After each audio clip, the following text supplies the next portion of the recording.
Now, what's happening is the longer you work, the wider this gap gets. And it keeps growing over time.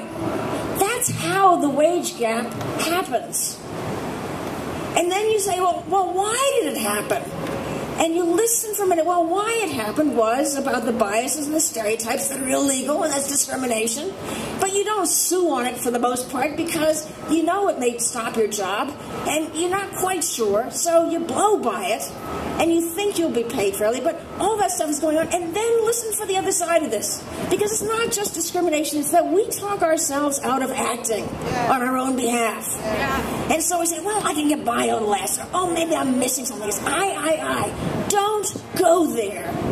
This is about being paid fairly for what you do, for the job. It's not about you. It's about the worth of the job that you're doing.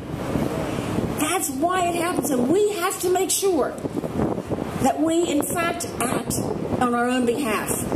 Now, the only way we're going to act on our own behalf, you can talk about this 23-cent wage gap, but I got to tell you, unless you personalize this, unless you feel it in your gut, you're going to walk away from here. You're not going to act on it, because I've talked this stuff too much, and I've seen that. So, I want you to personalize what the wage gap means to you. And here's what it means.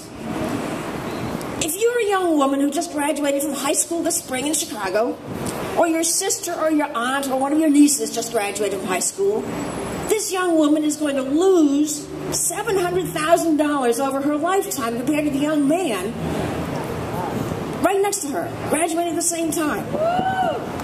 If you graduate from college this spring, you are going to make $1,200,000 less than the young man standing right next to getting his degree. And if you got an MBA or a law degree or a medical degree, you're going to lose $2 million over your lifetime compared to that young man next to you getting the same degree.